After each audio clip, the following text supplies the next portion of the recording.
Buenas noches y bienvenidos a un nuevo programa de Acertijos en la Oscuridad. Esta noche os traemos otra de esas grandes aventuras de supervivencia extrema que tanto nos gustan. Y bueno, antes de nada, daros las gracias por esa grandísima acogida que tuvo el vídeo de Viven, que ha sido, bueno, infinitísimamente superior a todos los demás en visitas. La verdad que ha gustado muchísimo. He recibido pues muy buenos comentarios de muchísima gente y la verdad que eso me enorgullece muchísimo, ya que era un tema que de verdad me apasionaba. Esa aventura, esa historia de tragedia, pero también de milagro, ¿verdad? En la cordillera de los Andes, pues me parecía tan brutal que era necesario hacer un homenaje justamente ahora que se cumplían los 50 años desde aquel fatídico accidente. Y bueno, de verdad que de todo corazón muchísimas gracias, porque valoro muchísimo vuestros comentarios. Y bueno, lo de hoy ya os puedo decir que no se queda corto. Sí que es verdad que no es una aventura tan conocida, pero no por ello es menos interesante. Y bueno, habría que viajar hasta 1981 a Sudamérica, y nuestro protagonista es Yossi Ginsberg, un israelita de 22 años que, bueno, es muy fan de un explorador compatriota que tiene, ¿no? Que era conocido por viajar pues a lugares bastante remotos de Sudamérica, y bueno, él un poco quería seguir sus pasos. Había sido desde su niñez su gran pasión, y cuando ya un poco tuvo independencia, pues lo que hizo fue dejar su país y viajar un poco en busca de esa aventura en Sudamérica, ¿no? Mientras viajaba por Colombia, iba visitando distintos lugares, conoce a otro chico más o menos un poco como de su edad, se llama Marcus, de Suiza, y era una persona, pues realmente de estas personas que os deja huella, que se nota que es muy buena persona, que ayuda a todo el mundo, que es como muy profundo. Y bueno, enseguida conectan, se hacen muy amigos y deciden seguir viajando juntos, ¿no? Desde Colombia lo que hacen es viajar hasta La Paz, en Bolivia, y allí un poco como que se asientan tratando de planificar cuáles serán sus siguientes pasos en busca de una aventura, ya que realmente ellos quieren hacer algo diferente, no los típicos lugares turísticos donde va todo el mundo, ¿no? Mientras allí un poco se van decidiendo, pues conocen a otro chico que se llama Kevin. Este es un poquito más mayor que ellos, tiene 29 años, es norteamericano, de Oregón, y bueno, él es una persona bastante conocida entre los mochileros, porque él se dedica a la fotografía y por lo visto hace fotografías que son muy buenas, y él, a la vez que los otros dos, está buscando también esa gran aventura, pero en su caso es para dar el salto a la fama y acabar siendo pues un fotógrafo, por ejemplo, de National Geographic, ¿no? Entonces está buscando esa gran foto que será un titular, una portada de revista y que la hará realmente famoso. Entonces un poco los tres ahí conectan muchísimo. Sí que es verdad que Kevin es un poquito más mayor, tiene 29 años, pero enseguida se llevan los tres muy bien. Y bueno, mientras están allí en La Paz, pues van a hacer distintas cosas, conocen a más gente, conocen a otras chicas, tienen ahí sus líos amorosos, incluso Yossi fuma ayahuasca con una de estas chicas y tiene una experiencia así bastante religiosa. Y bueno, un poco los días van pasando, y un día mientras Yossi caminaba por un poco el centro turístico, se cruza con un señor que es austriaco, se llama Karl, y un poco él como que le llama la atención diciéndole que si buscaba una aventura y cosas así. Claro, Yossi se queda así un poco sorprendido, y el otro le dice: mira, es que yo, bueno, soy un explorador así bastante famosillo de aquí, de esta zona, conozco muy bien la jungla amazónica y estoy buscando gente pues para hacer una expedición en busca de una tribu no contactada. Claro, imaginaos a Yossi, esto se le hacen los ojos como platos, y enseguida va corriendo a contárselo a Kevin y a Marcus. Ellos, la primera reacción es un poco reírse de él, le dicen que bueno, básicamente que le va a engañar, que lo que va a hacer es quedarse con su dinero y que le va a llevar, pues básicamente, con un autobús turístico. Entonces él insiste en que no, que tenían que conocerlo, que la personalidad que tenía, que seguro que les iba a convencer. Y bueno, finalmente acceden, quedan con Karl, y Karl les cuenta un poco la historia. Él dice que, bueno, eso, que es una persona bastante conocida, que lleva muchísimos años recorriendo toda la jungla, que la conoce muy bien, y que sabe que existe en un lugar una tribu no contactada, de esas que jamás han visto al hombre blanco, y que quiere ir a contactarlos, y quiere, pues que evidentemente tiene que ir gente con ellos, ¿no? Porque es una expedición pues un poco dura, tendrán que llevar víveres y todas estas cosas. Carl les enseña un mapa, que es el mapa que tenéis aquí a continuación, y es un mapa un poco bastante rudimentario, casi infantil se podría decir, el cual Kevin, que es así un poco el que tenía un poco más de cabeza, dice que bueno, que esto que qué broma es, ¿no? Que ni siquiera se sabe la escala. En el mapa prácticamente hay un río grande dibujado, unos pequeños afluentes y lugares que no se sabe a qué distancia están unos de otros. Pero él les dice que no, que el mapa verdadero que lo tiene aquí en la mente y que lo que él conoce de la jungla, que eso que no lo conoce nadie más. Al final, un poco acaban todos convenciéndose y se van con Carl a realizar esta gran expedición. Lo que hacen es coger una avioneta y viajan desde La Paz en Bolivia hasta un pequeño pueblo ya un poco en las estribaciones de la selva amazónica que se llama Apolo. Es un vuelo de apenas una horita en el cual sobrevuelan los Andes también, ¿no? Pero en su zona entre Bolivia y esto. Y bueno, aterrizan en este pueblo, en Apolo, consiguen unos cuantos víveres, Carl compra una escopeta, compran también unos sacos para dormir y todas estas cosas y ya se ponen a andar. Y en principio la ruta que tienen pensada hacer es desde Apolo hasta una pequeña aldea de estas ya así que de la profunda selva que se llama Azariamas, que está más o menos a unos 55 kilómetros. Yo he estado un poco tratando de ver qué ruta es la que hicieron y sí que es verdad que hoy en día existe un camino de tierra, pero por donde sí que pasarán esas típicas camionetas, ¿no? Que se ven mucho por allí por Sudamérica, esas típicas Toyota. Pero en esos tiempos me extraña mucho que ese camino fuera como tal y de hecho ellos lo que hicieron fue ir campo a través, lo que sería jungla a través. Ellos desde el momento en que abandonan Apolo se internan en la selva y ya desde el momento cero digamos que aquello es una aventura completa en la cual se ven inmersos pues en ese gran laberinto verde donde los árboles son gigantescos, la naturaleza exuberante y todo es tan monótono que es muy fácil perderse. Allí un poco comienzan a andar y lo que hacen es una ruta de 2 días aproximadamente hasta llegar hasta este pueblo de Azariamas, pero por el camino un poco empiezan a haber como unos pequeños roces con Marcus entre Josie y Kevin y Marcus, que eran los 3 amigos. Porque además Kevin y Marcus ya se conocían desde hacía más o menos un año, aunque Josie y Kevin y Marcus se habían conocido hace menos, pero los otros 2 sí que se conocían de hacía más tiempo. Entonces un poco empiezan a haber pequeños roces porque Marcus como que se quejaba demasiado y esto entonces a los otros no les gustaba y un poco decían que siempre estaba poniendo pegas a las cosas y aquí en este pequeño caos que se estaba formando Carl, que era la persona que tenía pues 40 y pico años o casi 50 años, era un poco la voz de la sabiduría y trataba siempre de poner un poco de paz, ¿no? Y ser comprensivo con todo el mundo. Entonces, bueno, esto no va más allá y finalmente llegan a este pueblo de Azariamas, esta pequeña aldea que está situada junto a un río que se llama el río Tuichi, que es un río de unos 250 a 300 kilómetros de longitud, que nace en las estribaciones de la selva amazónica y desemboca en un río muchísimo más grande que se llama el río Beni. Bueno, esta aldea, pues imaginaos la pequeña aldea de chozas de paja, pero también algunas así como de contenedores de metal, un poco esa mezcla, ¿no? Entre el mundo así más tribal, más antiguo, pero un poco la modernidad de gente allí pues que tiene cierto poder económico porque las tierras son de ellos, entonces los del pueblo trabajan para ellos, un poco el señor de esas tierras. Y bueno, el caso es que llegan allí, sí que ya encuentran algo que era completamente diferente a lo que los turistas suelen ver. Y ellos en principio están súper contentos y allí planifican ya cuál va a ser el viaje, ¿no? Cuál va a ser esa ruta a seguir hasta llegar a esa tribu por contactar.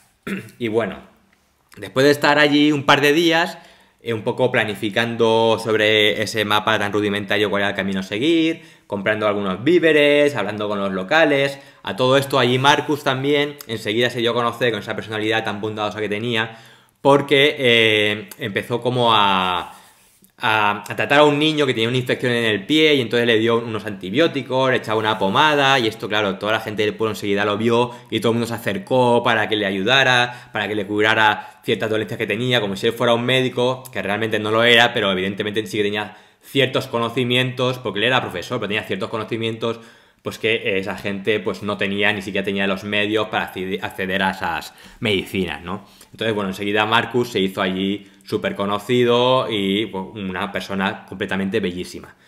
El caso es que finalmente abandonan el pueblo de Azariamas, van un poco bordeando el río Tuichi durante varios kilómetros, lo cruzan. El río Tuichi es un río bastante grande que puede tener prácticamente de orilla a orilla entre 80 y 100 metros y donde las partes, digamos, centrales del río pues son bastante profundas. El caso es que cruzan hasta la otra orilla y remontan un río que se llama el río Azariamas, que es por el cual la aldea recibe el nombre, ¿no? Ese río, digamos que se desvía un poco como hacia el este, subiendo por las montañas y desembocaría en la otra vertiente de la montaña con otro río que se llama el río Cocos y ya irían a buscar un poco la frontera con el Perú. El río lo empiezan a remontar, es una ruta bastante complicada. Como veis a continuación, pues básicamente es andar por la selva profunda. Aquí no existen senderos ni nada por el estilo. Van apartando matorrales, con el machete cortando las zarzas que hay todo el rato. El avance es muy lento, tienen que ir cruzando el río de un lado al otro todo el rato buscando la orilla más accesible, haciendo que tengan que vadear el río mediándose hasta la cintura con sus propios resbalones. Imaginaros un poco el tipo de camino a seguir, que era prácticamente impracticable, pero de eso constaba la aventura. La ruta, la verdad, que se va haciendo bastante pesada. No se habían llevado muchos víveres porque Karl había dicho que, bueno, que la selva ya proveerá, ¿no? Y la realidad es que cuando ya estaban metidos, digamos, en faena, pues la selva no les aportaba esos alimentos que ellos querían. No había tanta caza, ni tantas frutas, ni tantos árboles frutales, ni nada por el estilo, y la verdad que iban pasando un poco de hambre. A todo esto que Marcus empieza a tener ya algunos problemas, enseña los pies a Karl y le enseña unas manchas rojas que tiene en los pies y él le dice que es bastante grave, entre comillas, ¿no? Que eso lo que tiene que hacer es evitar, bajo cualquier concepto, que se le mojen los pies. Cuando lleve los pies húmedos, eso va a ir a peor. Entonces un poco le dice que, bueno, que se los cuide y tal, pero que tampoco hay que preocuparse, pero que se los vaya vigilando.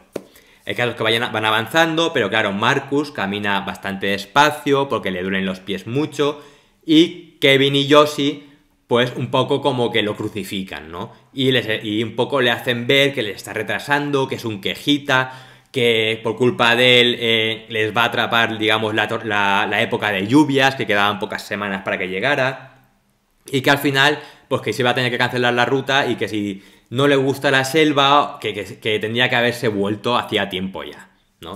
El caso es que, bueno, Karl, como siempre, un poco trata de poner paz y continúan la aventura y ya al tercer día, casi cuarto día más o menos, llegan al final del río Azariamas, ya una ruta que les ha costado muchísimo hacer, donde se han dejado la mayoría de las calorías que ingerían a lo largo de esos días, donde la selva era completamente impenetrable y donde además había muchísima humedad y la lluvia, digamos, que era bastante constante, para no haber empezado todavía la estación de lluvias. Entonces, digamos que iban completamente desfallecidos. Aquí Kevin un poco empieza a decir que bueno, que es que esta ruta que él no la ve clara, ¿no? Que un poco insistirle a Karl que dónde estaba esa tribu, que él quería ya saber, que le indicara exactamente en el mapa. Y Karl un poco como que desviaba balones fuera, les decía que sí, que no se preocupara, que pronto llegarían, que ahora descenderían por el río Cocos y que llegarían hasta un río muchísimo más grande que se llama el río Lanza. El río Lanza, digamos que es la frontera natural que existe entre Perú y Bolivia y que a lo largo de ese río muy caudaloso, completamente diferente por el que iban ahora mismo, que estaba completamente comido por la selva, pues que allí encontrarían más aldeas y más pueblos y que además él tenía la idea de que aparte de encontrar esta tribu no contactada, pues que iban a poder encontrar oro. Claro, esto les llama a nosotros muchísima atención, como que oro, esto no lo habías contado. Y él dice que sí, que esos ríos, pues que si sabes buscar bien y con la herramienta necesaria, pues que es muy fácil encontrar oro y que prácticamente que podrían volver ricos. Bueno, esto un poco Yoshi, pues se deja un poco llevar por los demás, y Kevin un poco como no lo ve claro. Y no es hasta el día siguiente, cuando ya están descendiendo el río Cocos, cuando le para acá y le dice, bueno, a mí dime ya cuál es la ruta a seguir, o si no yo me doy la vuelta. Y entonces él dice, pues mira, llegaremos hasta este río Lanzas, que es la frontera natural entre los dos países, caminaremos, compraremos herramientas en otros pueblos que existirán sin duda en esa zona, y nos desviaremos por un río que se llama Río Colorado Chico, donde está el oro, donde hay minas. Y entonces Kevin le insiste, vale, pero ¿dónde está esa tribu que no está contactada? Y otro empieza a decir que no sabe, que es que en realidad que nunca están en el mismo sitio, que se mueven.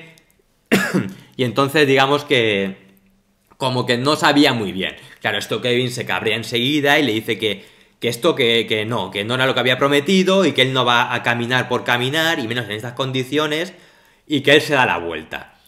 Entonces, como son 4, tenían que votar ahí entre todos. Yoshi dice que a él le da igual, en principio. Cal sí que quiere seguir. Y Marcus, como tenía los pies ya bastante mal, que esas pequeñas manchas rojas se habían convertido en ampollas, pues dice que vale, que por él que también se vuelven. Y es lo que hacen. Finalmente dan la vuelta, después de 5 días caminando por la selva, y tardan aproximadamente entre 2 y 3 días en llegar de nuevo a Azariamas. Una vez de regreso en Azariamas, empiezan a planear un poco cuál será la próxima ruta que van a hacer. Y Cal, enseñándole su mapa, le dice que, bueno, que una idea que él tenía era hacer el descenso del río Tuichi hasta el final, que sería Rurrenabaque, que es una distancia prácticamente de 80-90 kilómetros, si no más. Y que en Rurrenabaque ya pues podrían coger una avioneta de vuelta a La Paz, y allí cada uno ya haría su vida, porque además coincidiría un poco con las fechas de Navidad. Entonces, a todos la aventura les parece que está bastante bien, y lo que hacen es hablar con la gente de Azariamas para ver si a cambio de regalarle ciertas cosas y medicación y cosas así, un poco les podían ayudar a construir una balsa. Entonces, después de una semana y media, aproximadamente 10 días que está allí la gente del pueblo construyendo esta barca, empieza la travesía. Ellos embarcan desde Azariamas y comienzan el descenso del río Tuichi, y la balsa sería como estos típicos estas típicas balsas que se hacían antiguamente, sobre todo en Navarra, son muy típicas, que era para encender leña de un sitio a otro, y que cuando llegabas al sitio la balsa se desmontaba y se convertía todo en leña, que básicamente son troncos atados con cuerda, y vas con unos remos grandes y unos remos más pequeños para tratar de dirigirla, ¿no? Entonces, bueno, se montan los 4 en esta balsa, comienzan a ir por el río Tuichi, que ya os digo es un río bastante ancho, con aguas tranquilas, y todo es como un crucero totalmente paradisiaco, del cual pues disfrutan muchísimo.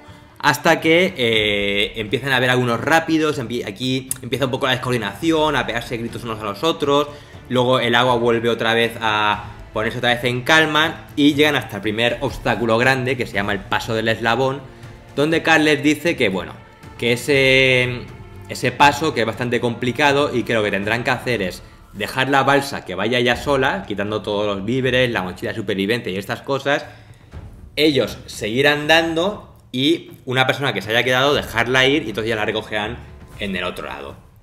El caso es que cuando llegan justo a esta entrada del Paso del Eslabón, pues paran en una orilla, porque claro, las orillas son tan grandes que incluso tenían zonas de playas, de arena completamente blanca, imaginaos, totalmente paradisíaco, como si fuera el mar, el Caribe, pero en un río.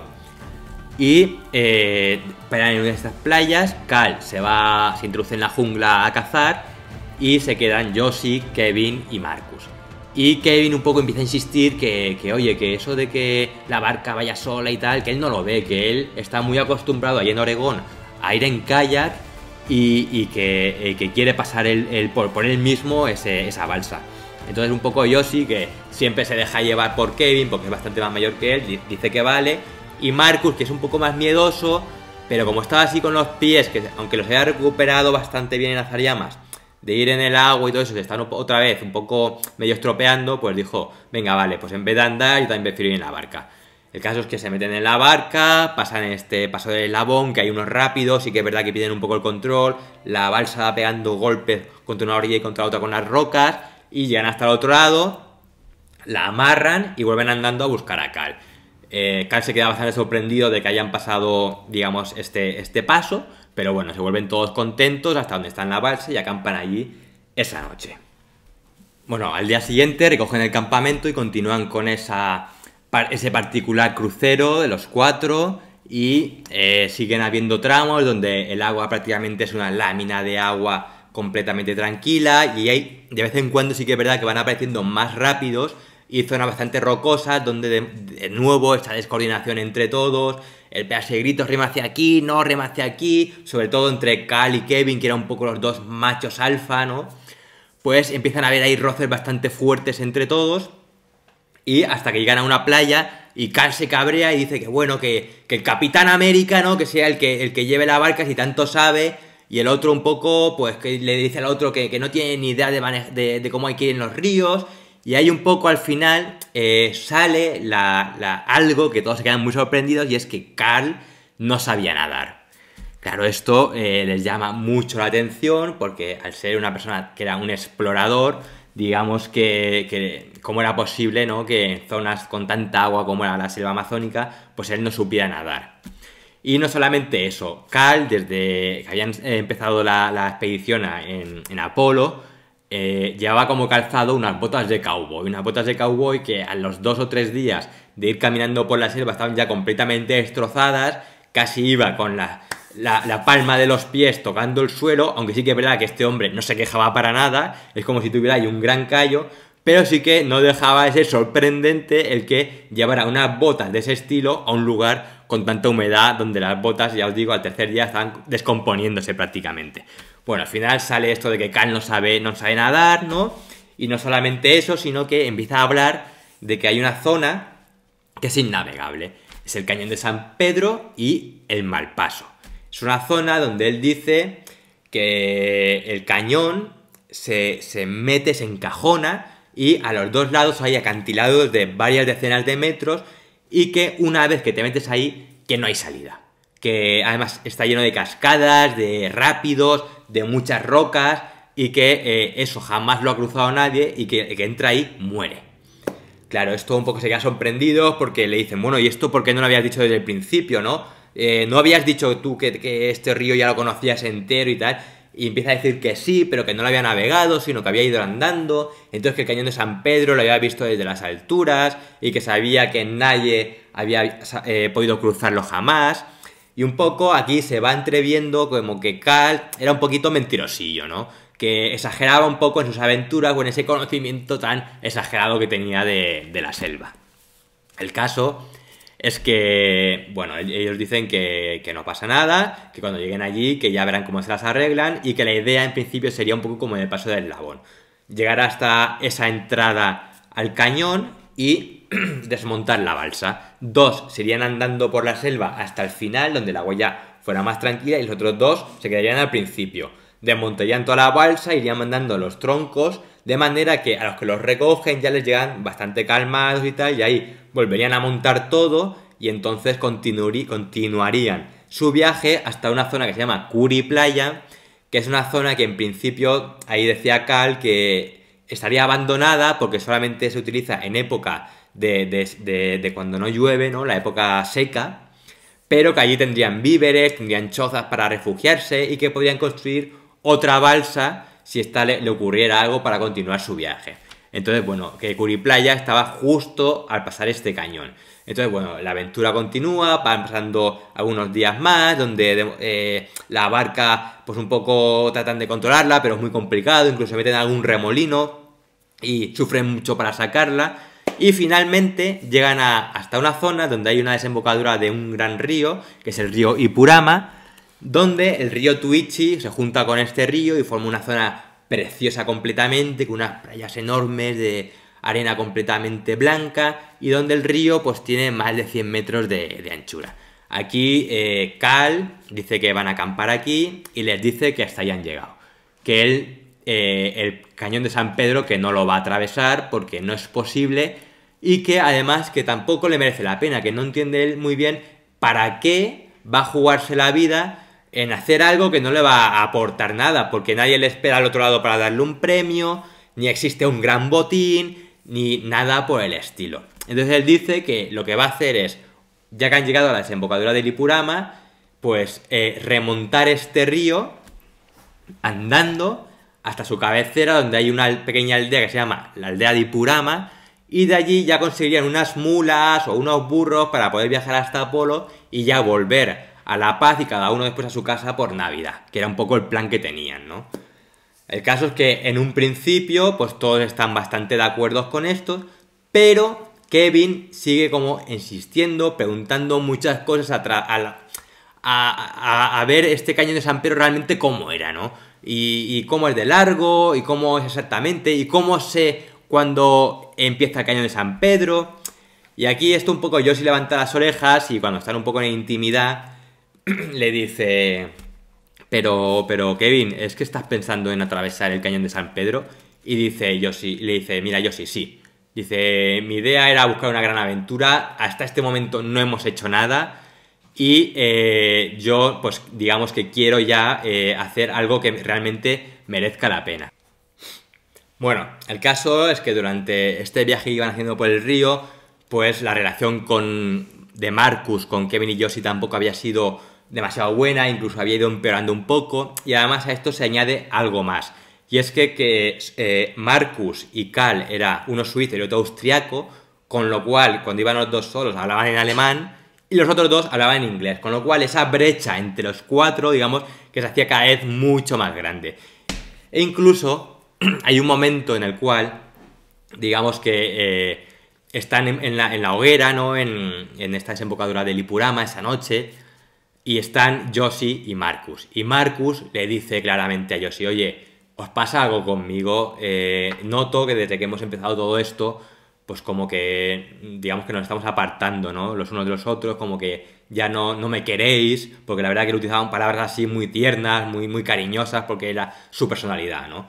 Y aquí Yoshi, que tuvo un poco la oportunidad de decirle, pues sí, mira, esto pues nos está sobrepasando y la verdad que pues noto que también me estoy alejando de ti, y le dice que no se preocupe, que no pasa nada y que un poco como que son cosas de él, ¿no? Que seguro que cuando volvieran a La Paz todo volvería a ser como antes. Yoshi se va a la cama y ve desde su saco de dormir cómo está Marcus mirando la hoguera, pues totalmente abatido, ¿no? Porque está triste, se siente solo y él siente como una necesidad de ir y abrazarlo, pero a la vez se pregunta que no entiende qué es lo que pasa en su interior que le hace ser tan cruel como él. Es como él quiere, por un lado, abrazar a su amigo, pero por otro lado se alegra de cuando le pasan cosas malas y es algo que él no acaba de lograr explicar por qué está sintiendo eso o por qué está actuando de esa manera. Es como una oscuridad que tiene dentro de él, ¿no? Finalmente, al día siguiente, pues Kevin ya habla claramente y dice que él no va a volver a caminar por el Lipurama para arriba, y que lo que va a hacer es descender el río Tuichi como tal y como tenían planeado. Entonces habla con Yoshi y le dice que tienen que ir. Y le dice Yoshi, vale, pues se lo voy a decir a Marcus y entonces también nos vamos los tres y ya Cal que haga lo que quiera. Entonces Kevin le dice que no, que Marcus no puede venir, que Marcus les va a retrasar, que les va a estropear toda la aventura y que básicamente es una carga. Que Marcus se tiene que ir con Cal y ellos dos se tienen que ir solos. Aquí Yoshi se le ocurre un poco una estrategia, se va a hablar con Marcus y básicamente lo que hace es manipularle. Le dice que bueno, que llegados a este momento que Kevin dice que quiere seguir, pero que claro, que Cal un poco es el que les ha llevado allí y todo eso, que no lo pueden dejar solo, pero que él ya está un poco como harto de la aventura y que quiere terminar ya con eso. Y entonces se va a ir con Cal y entonces él, Marcus, que se vaya con Kevin. Claro, Marcus enseguida le dice que ni hablar, que él con Kevin no se van, porque es que Kevin lo odia, básicamente, así es como él lo dice es que Kevin me odia y yo con él no voy a ir solo a ningún sitio. Y le dice que bueno, que él se irá con Carl y así como él no puede ya ni caminar ni nada, pues que para él se termina la aventura en ese punto y ya pues se verían a la vuelta en La Paz y y podrían un poco retomar la amistad, ¿no? Entonces, Yoshi, claro, encantado consigo mismo de haberlo engañado de tal manera, pues le dice que vale, que perfecto, que entonces él se irá con Kevin.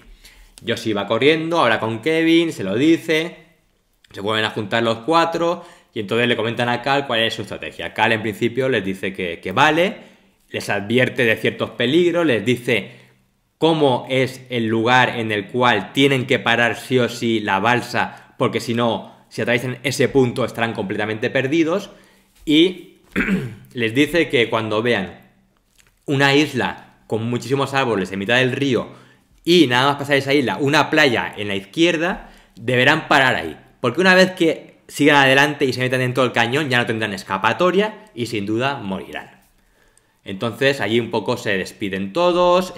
Carl les dice que, bueno, que como ellos llevan la escopeta, pues que no se preocupen por los víveres, y les da el 75% de la comida a Kevin y a Yoshi y el machete. Y entonces Carl y Marcus se quedan con la escopeta y un poco más de comida. Se despiden en este lugar y Marcus y Carl le dicen adiós y ya desaparecen caminando río arriba por la jungla. Yoshi y Kevin se ponen en marcha enseguida, se montan en la balsa y comienzan de nuevo su aventura. Al principio, pues bueno, van los dos súper contentos, el río va pues bastante tranquilo, la verdad que mejor de lo que esperaban, pero poco a poco pues el agua se va volviendo un poco más turbulenta, se va acelerando, cada vez les cuesta más mantener la balsa. Y llega un momento en el cual pues prácticamente pierden el control. Esto es a lo largo de muchas horas, obviamente. Y la barca ya va pegando golpes completamente descontrolada de un lugar a otro, Pero claro, ellos no ven esa isla que les había dicho Cal, ese lugar donde tenían que desembarcar. Y se dan cuenta pues que seguramente ya se hayan metido en el cañón de San Pedro y no han visto ese punto de referencia y ya no saben qué hacer. Hasta que llega un punto en el cual se encuentran en mitad del río una roca completamente gigantesca. Esta roca que veis aquí, que bueno, como veis, de punta a punta midiendo tiene 10 metros fácilmente. Y la balsa va rapidísimo, se choca contra esta roca gigantesca y se queda como enganchada, formando un ángulo de 60 grados. Los dos así enganchados a la balsa, la corriente por los dos lados atravesando súper rápido. A la izquierda tiene una cascada, a la derecha el río tiene muchísima fuerza. Y un poco Kevin empieza a decir que tienen que saltar y nadar hasta la orilla como sea. Yoshi le dice que no, que se van a ahogar, y Kevin dice que sí. Y sin pensar se lo coge, salta al agua por la orilla derecha, desaparece bajo del agua. Yoshi se asusta muchísimo pensando que se ha ahogado y ve 25 metros más adelante que vuelve a surgir y se ha enganchado a unas rocas. Vuelve Kevin corriendo por la orilla, empieza a gritarle que le tire las zapatillas. Porque claro, él iba descalzo y imaginaros descalzo en la jungla, es que estás completamente perdido. Yoshi como puede, le da las zapatillas, se las tira hasta la orilla y después le dice Kevin que le tire el machete. Y Yoshi empieza a gritarle que por favor, que no le abandone. Y Kevin le dice que no, que tranquilo, que confíe en él, que no le va a abandonar. Le tira al final Yoshi el machete y le dice, por favor, Kevin, no me abandones. Hasta que llega un momento que la balsa de repente se suelta y se lleva a Kevin arrastrando por debajo del agua, sumergido completamente. Yoshi lo describe como algo totalmente, una oscuridad completamente brutal, como los pulmones nota que le van a estallar, hasta que de repente la balsa vuelve a surgir otra vez a la superficie y va descendiendo por el río como un rayo directamente, o sea, súper rápido.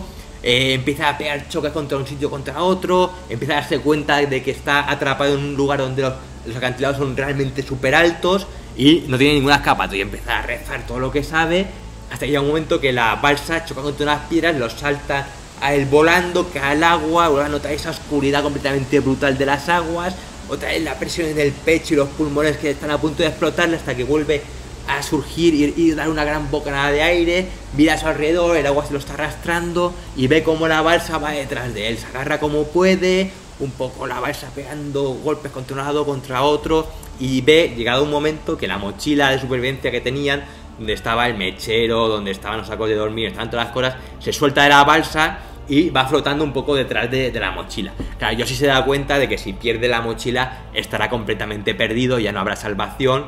y trata un poco de recuperarla, hasta que llega un momento que otra vez la balsa vuelve a chocar de nuevo, vuelve a salir volando, se lo lleva a la corriente y finalmente sí que llega a un lugar donde el agua está un poco más apacible, un pequeño remanso, y puede agarrarse a la orilla. A todo esto que está diluviando, se está haciendo ya de noche, no tiene ni idea de qué ha sido de Kevin, no sabe dónde está él, empieza a gritar, a llamar a Kevin, Kevin, y claro, no, entre la lluvia, la fuerza del río, allí no se escucha nada, y decide que, bueno, que va a refugiarse esa noche y que ya mañana, al día siguiente, pues que sin duda Kevin la encontraría. Además se da cuenta de que la balsa no ha aparecido y la mochila tampoco, lo cual significa que seguramente se hayan quedado enganchados en algunas rocas y que mañana tendría un poco la oportunidad de recuperarlo todo.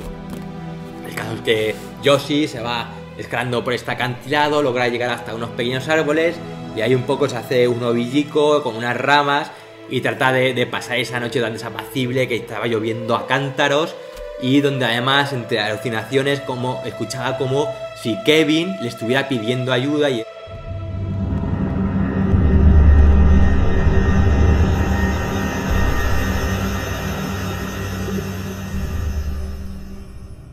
Al día siguiente se despierta, aparece un día bastante más soleado que el día anterior, comienza a andar Yoshi por la cresta de este acantilado, viendo el río abajo, está todo completamente mojado, es súper peligroso, y ve finalmente que efectivamente la balsa y la mochila están enganchados en unas rocas. Trata de descender muchos metros por esa zona, se va resbalando, se va pegando golpes, se va magullando y llega finalmente hasta recuperar esta mochila. La balsa la deja porque evidentemente no se iba a meter de ninguna manera de nuevo en el río, y contento con haber conseguido, digamos, la mochila y este kit de supervivencia, pues decide volver a salir otra vez de estos acantilados e internarse en la jungla.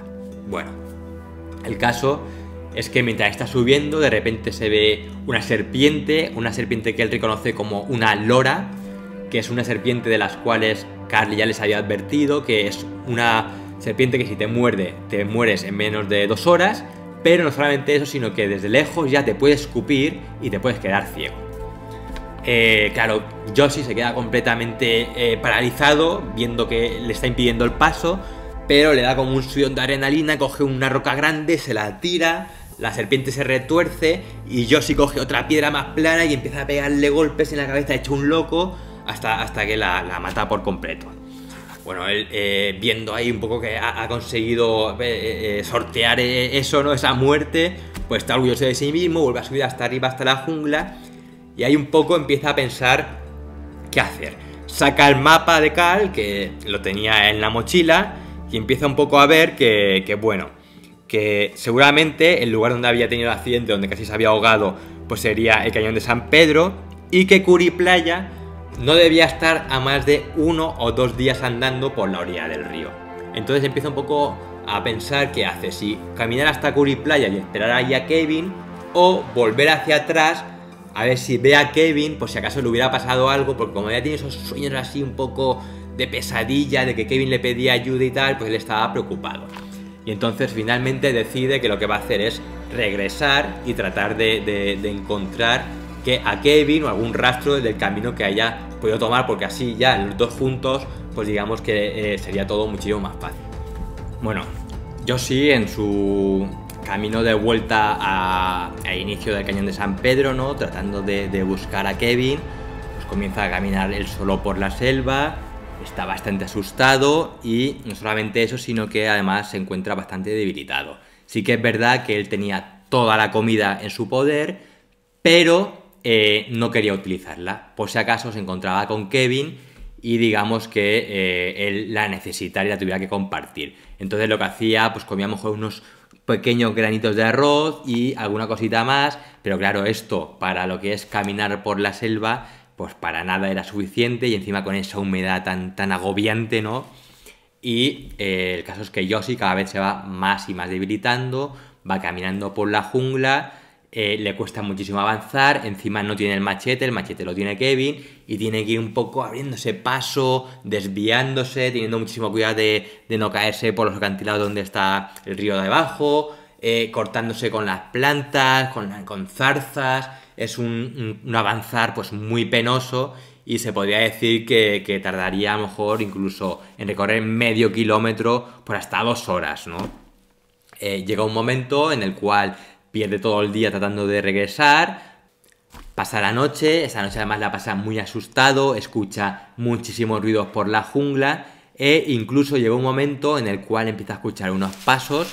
Él está muy asustado, pero ya no sabe si son alucinaciones, si es Kevin o si realmente hay algún animal pues merodeando cerca, ¿no? Hasta que llega un momento en mitad de la noche, en mitad de esa penumbra, imaginaos en la jungla, una persona sola, que además no conoce ese medio para nada, de repente empieza a escudriñar en la oscuridad y se ve unos grandes ojos felinos de un jaguar. Claro, el animal está observándolo, no parece que quiera atacar, pero sí que está curioso, ¿no? Imaginaos un animal que puede pesar fácilmente 40 kilos y que para él, pues un humano, pues prácticamente es un montadito. Bueno, aquí Yoshi está completamente, se le va la pinza, está súper asustado, abre la mochila y rebuscando un poco en el interior encuentra el mechero y encuentra un spray de estos antimosquitos. Se queda así preparado, un poco esperando a ver el jaguar que hace, y en eso que el jaguar sí que hace un pequeño movimiento y él enciende el mechero y vacía el spray, saliendo una inmensa llama, y no para hasta que prácticamente el spray se le ha agotado. Bueno, evidentemente el jaguar había salido volando, ¿no? Viéndose de repente aquella llamarada, y Yoshi se queda un poquito más tranquilo.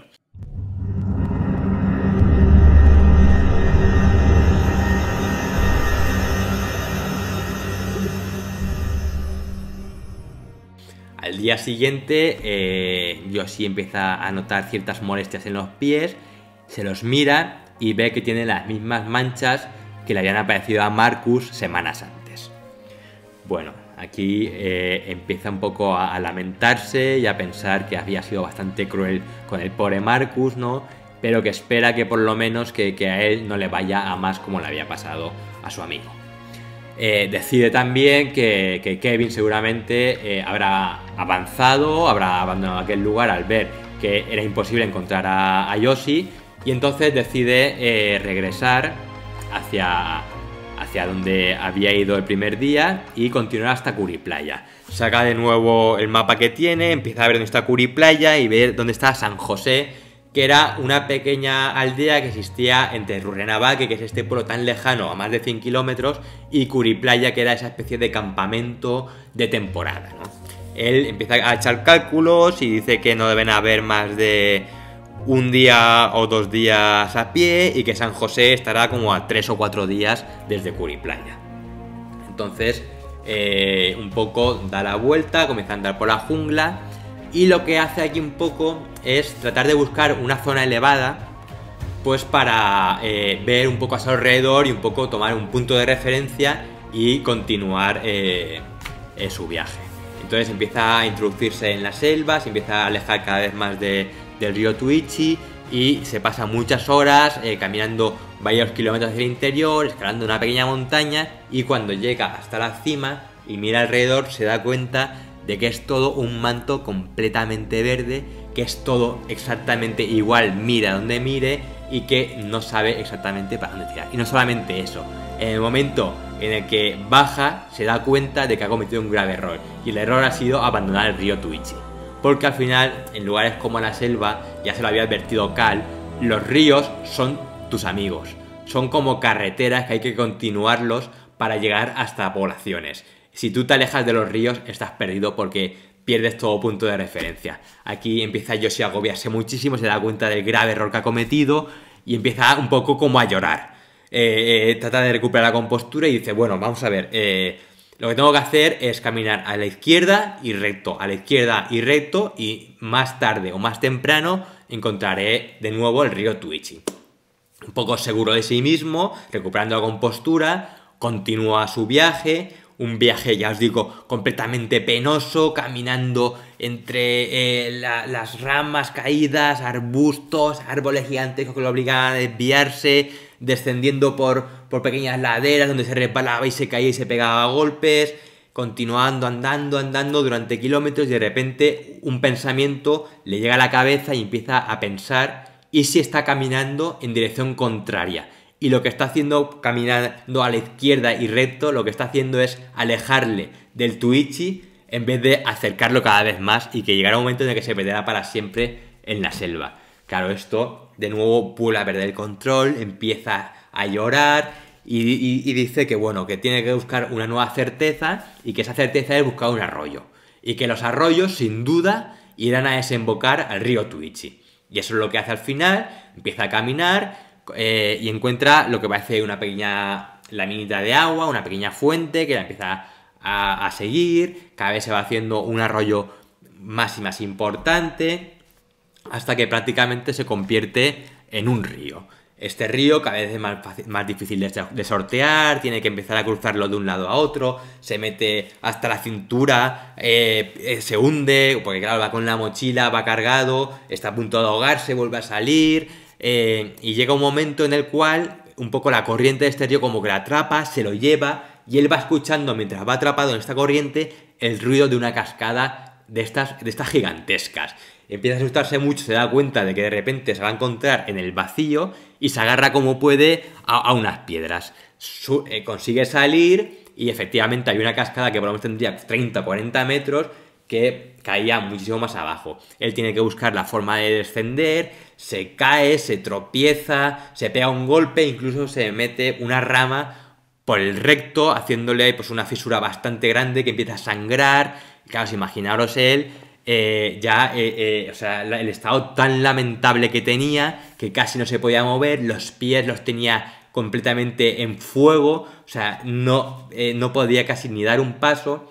Y sí que es verdad que llevaba un bote de anfetaminas, que era pues parte del botiquín este que llevaba Marcus, y decide tomarse una. Claro, esta anfetamina pues le pega un chute brutal, se convierte en una especie de superhéroe, ya no siente el dolor, no siente el cansancio, no siente hambre, no siente nada, y empieza a caminar pero completamente acelerado por la selva, siguiendo este río, que como os digo, cada vez se va haciendo más y más ancho, y llega a momentos en los cuales empieza a tener como pequeñas playas, y se da cuenta de que no debe quedar mucho hasta llegar al río Twitchy.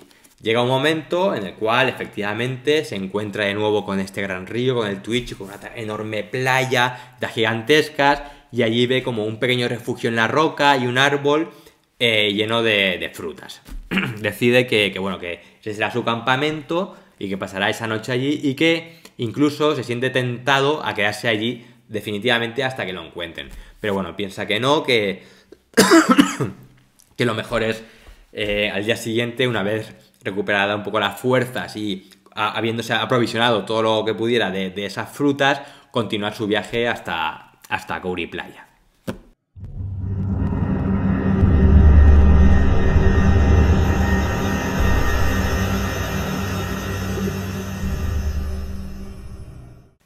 Al día siguiente le despierta como el ruido de un zumbido, empieza a darse cuenta de que tiene pinta de ser un motor, empieza a mirar hacia el cielo y ve pasar una avioneta. Empieza a gritar, a mover la camiseta tratando de que le vean, pero claro, la avioneta pasa de largo, obviamente desde esas alturas, en un lugar que es completamente verde, monótono, no se ve nada, y él se da cuenta de que no le van a rescatar, de que es imposible que le vean ahí, y esto un poco como que la agobia muchísimo, ¿no? El caso es que consigue un poco más tamarindos, estas frutas del árbol que tenía en la playa, se llena la mochila y continúa su camino hacia Kauri Playa. Es un camino que un poco dice que esta vez sí que no perderá para nada el río, que pase lo que pase no lo va a abandonar, y un poco pues va caminando por la orilla, tiene que abandonar la orilla porque de repente el agua se vuelve muy, muy peligrosa, y caminar por la selva. Y va avanzando muy muy lentamente, digamos que a lo mejor medio kilómetro puede tardar pues más de 1 hora o incluso 2. El caso es que llega un punto que empieza a pensar que Curiplaya no puede ser que esté tan lejos, que tiene que haberlo pasado ya, que las distancias, según el mapa, pues digamos que ya tendría que haber llegado hace un día por lo menos o dos, y empieza a pensar si quizá Carl pues no les haya engañado y que ese sitio llamado Curiplaya realmente no existe. Claro, esta idea empieza también a atormentarle, pero él continúa andando y dice que bueno, que aunque Curiplaya no exista, que sí que existe San José, que sí que es una población. Pero al final de ese día, de repente, se acerca a una palmera y ve que está cortada con un corte diagonal, signo inequívoco, ¿no?, de que ha sido cortada pues por un ser humano con un machete. Continúa caminando y ve que todos los arbustos pues están cortados también a machete y que se forma una especie de pequeño sendero. Continúa caminando hasta que de repente se encuentra con 4 chozas, eso sí, completamente destartaladas, de estas de paja, y restos de civilización como botes de sopa vacíos, hierros y cosas así. Eso sí, no había ni rastro de más balsas ni nada por el estilo, pero bueno, para él aquello le parecía un palacio. Lo que hace es ese refugio un poco arreglarlo, ponerle más paja en el techo para que no entre agua, se hace una gran cama y se acuesta ya a descansar esa noche. Al día siguiente casi no puede ni moverse y decide que lo que va a hacer es quedarse allí hasta recuperarse. Y sí que se va cocinando un poco ese arroz que tiene, pero ese arroz, como lo ha dejado así que se humedezca, está un poco como bastante asqueroso, pegado, ni siquiera huele bien. Pero bueno, él necesita descansar, sobre todo los pies, que ya los tiene completamente ensangrentados, de continuar esas ampollas la habían explotado, la piel prácticamente se le estaba deshaciendo y era la carne viva lo que le servía de suela a los zapatos. No quería ni mirárselos, ni quería quitarse los calcetines, porque sabía que después no se los iba a poder volver a poner. Al final se tira 2-3 días allí sin prácticamente moverse, durmiendo todos los días, en un estado prácticamente febril, y decide, mientras está un poco en ese mundo de ensoñación, que ya no quiere que le rescaten. Que una vez llegado a Curiplaya, pues que él se sabe ya a las puertas de la jungla, ¿no? Y que sería, pues digamos, pues una faena, pues que justamente cuando él se iba a salvar por sí mismo, que la encontraran. Entonces dice que no, que él va a continuar y que va a salir de ese lío por sí mismo y que no quiere de ninguna manera que le rescaten.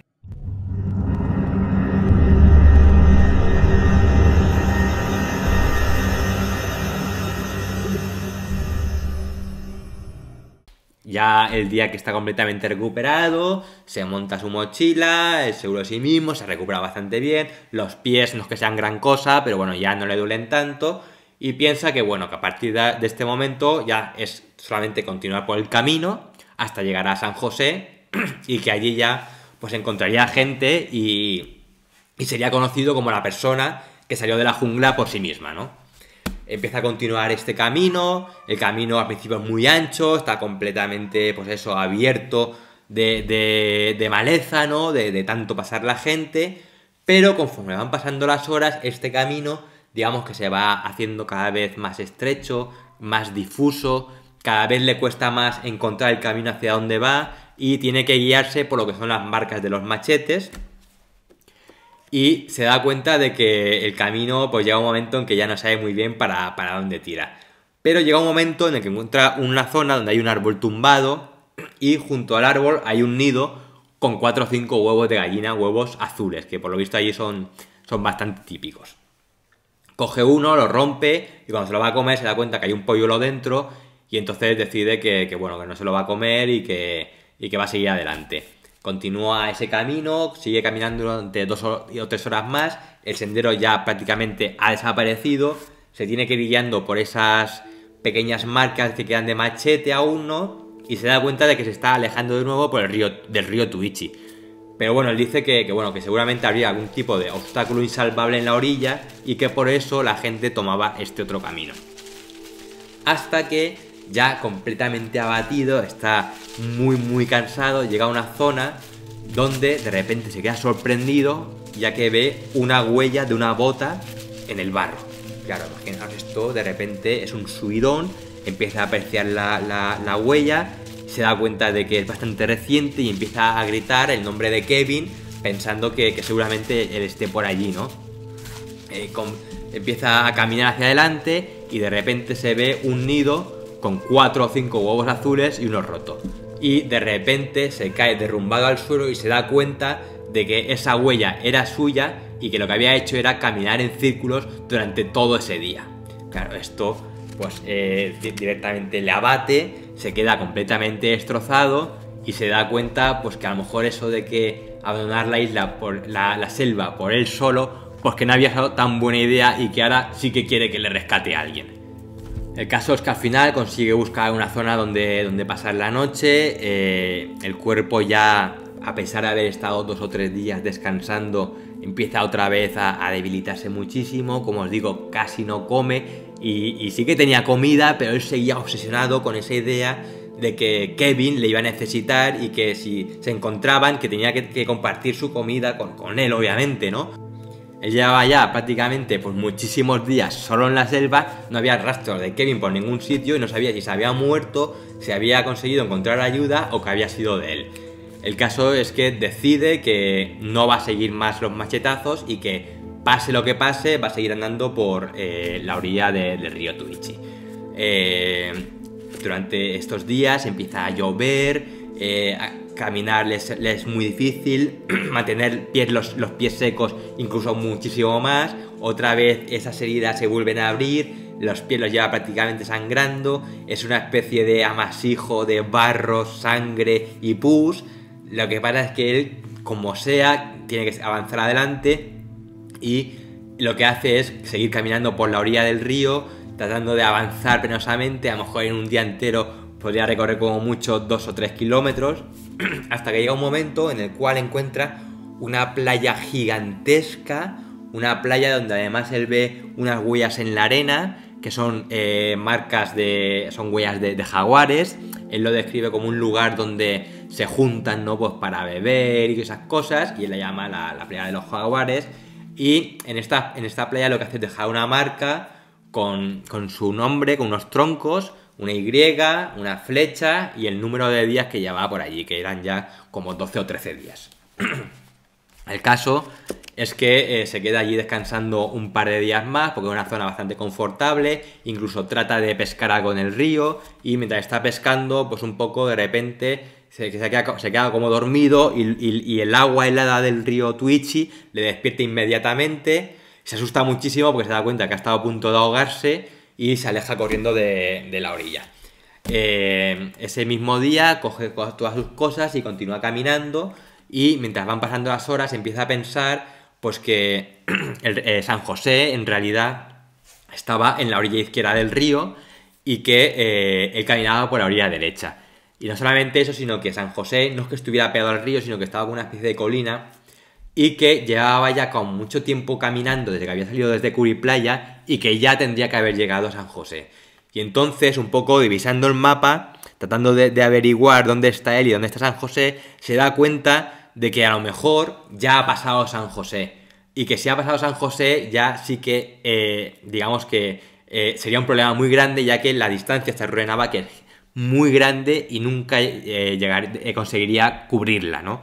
Entonces un poco empieza a asustarse, empieza a darse cuenta de que tiene que ver San José como sea, y decide que lo que hará es cruzar a la otra orilla y caminar por ahí, y así de cualquier manera se tiene que encontrar sí o sí con algún signo de civilización. Es lo que hace, camina por esa zona, que al principio es bastante más, digamos, más llana, es más fácil transitar, hasta que de momento se vuelve otra vez a convertir algo bastante, digamos, inaccesible, y llega un momento que existe un arroyo bastante grande que le impide el camino. No puede cruzarlo de ninguna manera y tiene que desistir y dar la vuelta hacia atrás. Mientras da la vuelta hacia atrás, vuelve a cruzar de nuevo al río, vuelve a tomar de nuevo el camino de descenso y llega de nuevo a un nuevo arroyo, también muy profundo, que desemboca una especie de canal, que ese canal va al río Tuichi, y se da cuenta de que ese río en el mapa no sale. Claro, esto ya se queda totalmente desorientado, empieza a pensar que igual ese arroyo no sale en el mapa porque en época de lluvias está seco, entonces no es importante, y como ahora llovía mucho porque haya crecido, y el caso es que se da cuenta de que por ahí el camino no le lleva a ningún sitio y que lo que va a hacer es perderse para siempre en la jungla, con lo cual decide que lo mejor será regresar a la playa de los jaguares y allí descansar y ya ver qué es lo que iba a hacer, ¿no?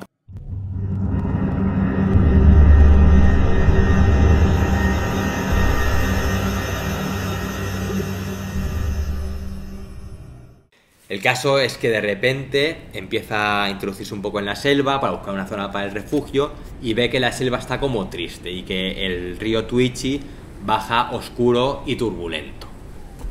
Encuentra una zona un poco de refugio con unas grandes hojas de palmera se cubre y trata de pasar esa noche. De repente el cielo empieza a iluminarse de colores blancos y violetas, casi como si se hiciera de día, y una gigantesca tormenta empieza a caer con un aguacero realmente brutal, una cortina de agua que no se veía nada y empieza a escuchar como grandes sonidos que se van mezclando con los truenos y que no son nada más y nada menos que los árboles cayéndose alrededor suya. Él se queda completamente asustado, está temiendo que uno de esos árboles se caiga encima de él y la aplaste, hasta que llega un momento en el cual de repente ese techado que tenía de hojas empieza a derrumbarse y empieza a caer el agua encima suya a cántaros, como un gran chorro de agua tirado con una manguera.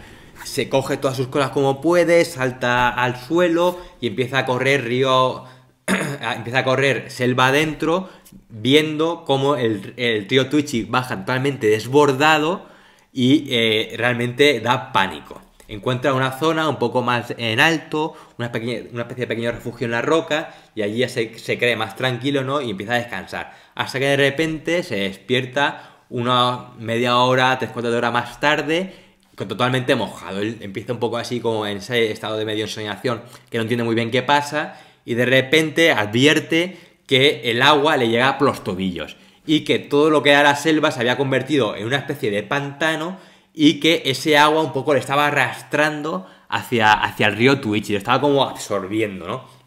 Él enseguida se asusta muchísimo, coge todas sus cosas, empieza a caminar de nuevo hacia la selva interior, empieza a andar durante horas, durante kilómetros, la lluvia cae sin cesar, es una gran cortina de agua que es que apenas le deja ver nada.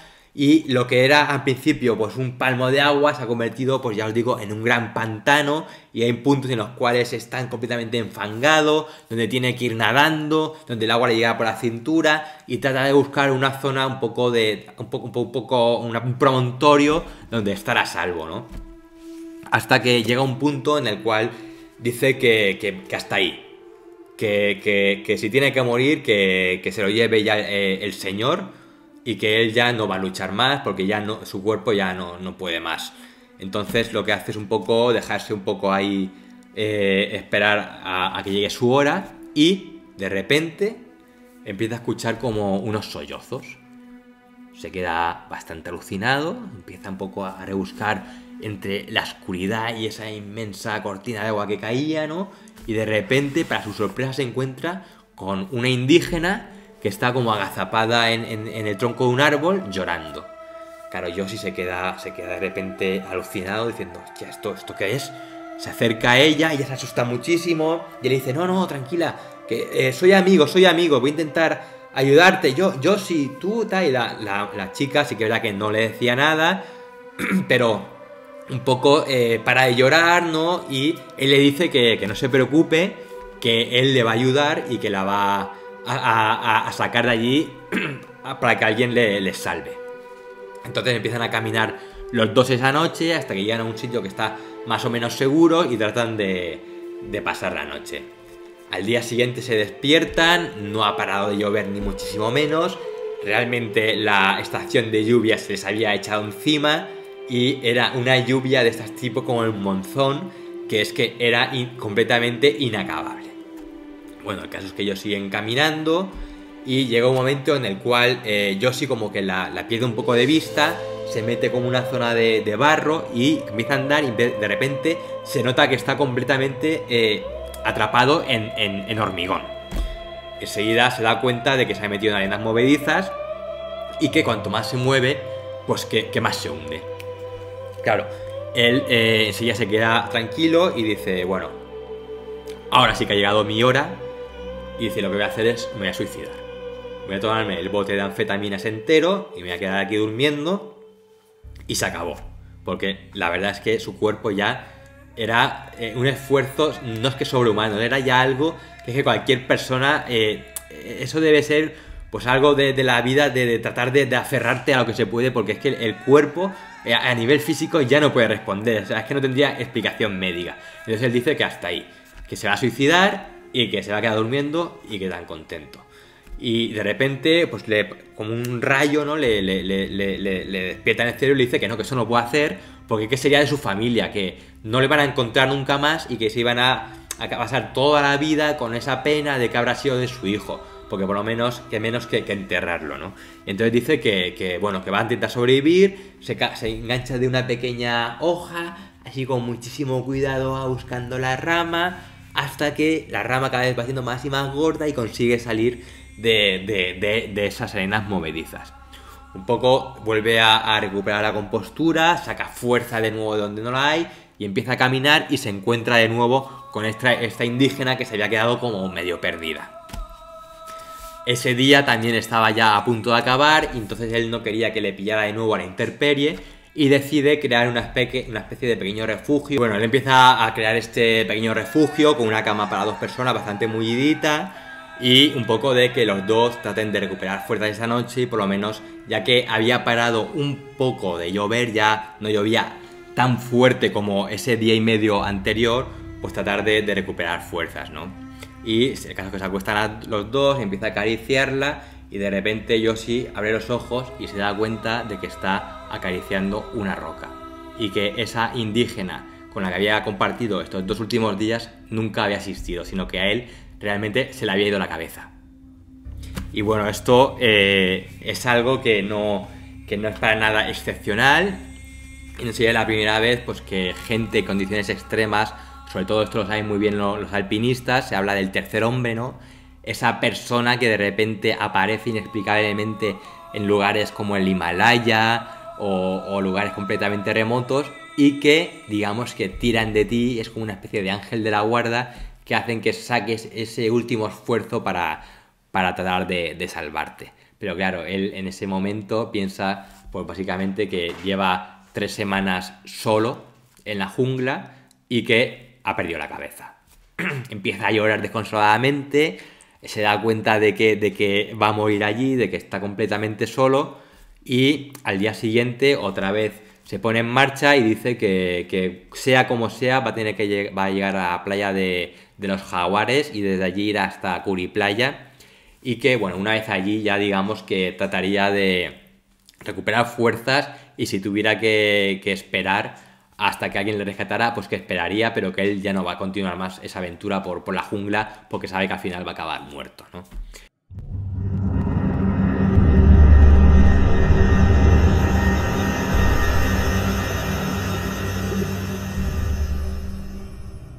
El caso es que tarda aproximadamente un día y cuando llega a lo que era Curiplaya se da cuenta de que las 4 chozas habían desaparecido y solamente quedaba una que estaba medio tumbada en la orilla del río y es que la tormenta tan gigantesca que había habido había arrasado con todo y el río había crecido tanto que lo había inundado todo. El caso es que él finalmente llega hasta allí, se mete en el refugio como puede, trata de un poco medio arroparse y empieza un poco en ese estado otra vez de ensoñación a decir que bueno, que va a recuperar fuerzas ahí y que sí que se va a poder salvar. Que si tiene que esperar a que terminen los 3 meses de las lluvias, pues que lo hará, pero que sus expediciones a partir de ese momento solamente van a ser ir a los alrededores en búsqueda de árboles frutales para tratar de comer algo y que si encuentra huevos, en vez de comérselos, lo que hará es crear una especie de corral donde criará esos huevos que se convertirán en polluelos y en gallinas y que pondrán entonces otros huevos y que tendrá como un suministro continuo. Efectivamente dice, sí, eso es lo que haré, me convertiré en una especie de Robinson Crusoe y cuando vengan aquí en la época de la estación seca me encontrarán aquí pues básicamente viviendo como Tarzán, ¿no? Esto, imaginaros todo en un estado así de febril, de ensoñación, un poco de alucinaciones y de repente empieza a escucharse como un zumbido muy fuerte y empieza a pensar que, pues eso, que no quiere saber nada, que está harto de avionetas y de helicópteros y que sabe que allí no lo va a ver nadie. Se da la vuelta y trata de seguir durmiendo.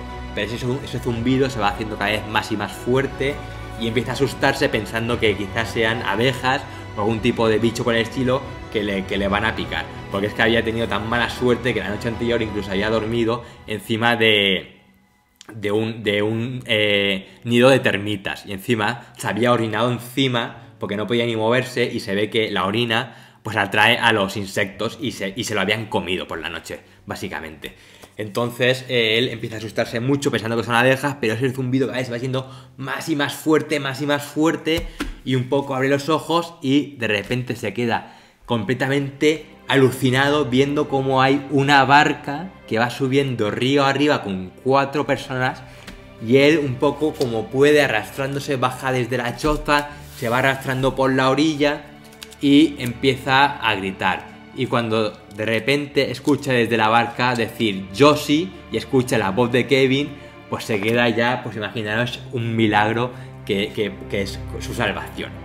En la barca llega hasta la orilla, bajan los 4 hombres, lo consiguen levantar, Kevin le da un abrazo, Josie no puede parar de llorar, lo cogen, le suben encima de la barca, dan la vuelta y empiezan a ir río abajo. Y un poco Josie va un poco viendo el cielo sin parar de poder llorar de la alegría y Kevin le va un poco pues así tocando y diciendo pues que pensaban que no lo iban a encontrar nunca y todo eso. Mientras van bajando pues claro, el camino es muy largo y tienen que hacer noche en un sitio, un poco van tratando de alimentar a Josie para que recupere fuerzas, ¿no?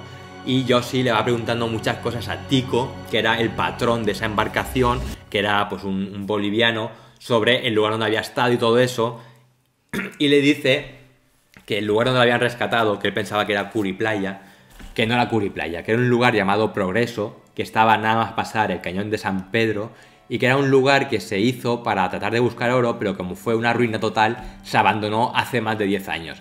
Y por eso se explica el por qué la maleza estaba tan crecida y estaba todo tan destartalado, porque allí no había nadie desde hacía 10 años.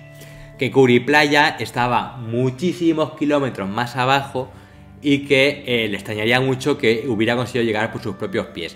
Y que incluso a San José, que en la estación de seca, digamos que los nativos del lugar lo hacen en 3-4 días, en la estación de lluvia donde los ríos van muy crecidos, dice que jamás lo hubiera conseguido.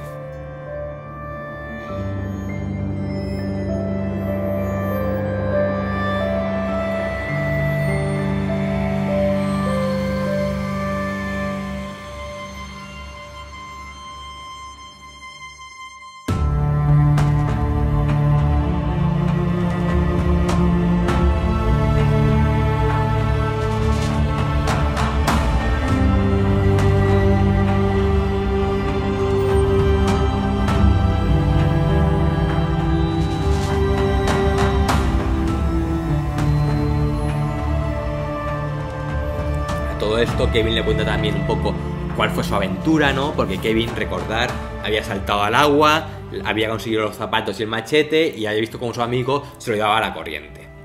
Bueno, el caso es que Kevin lo que había hecho había continuado por la parte alta de los acantilados, había cruzado todo el paso de San Pedro y una vez en el otro lado lo que había hecho, se había llenado la ropa con maderas, se atado al cinturón y todo eso y se había tirado al agua. Y había estado un poco yendo a la deriva durante 1 o 2 días hasta que el agua se había vuelto un poco peligrosa, había salido del agua, había caminado por la orilla y empezó a ver cómo le habían salido otra vez las mismas heridas que le habían salido a Marcus y que le habían salido a Josie, y entonces empezó también a lamentarse profundamente de lo injustos que habían sido con Marcus. El caso es que tras 2 días o así de caminar y ya no poder más, lo que hizo Kevin fue tirarse de nuevo al agua, atado a un gran tronco y un poco en cada curva que tomaba el río suplicando pues que el río no acabara en una cascada, hasta que finalmente encontró a unos cazadores que estaban en la orilla y que estos alucinados lo vieron pasar encima de un tronco.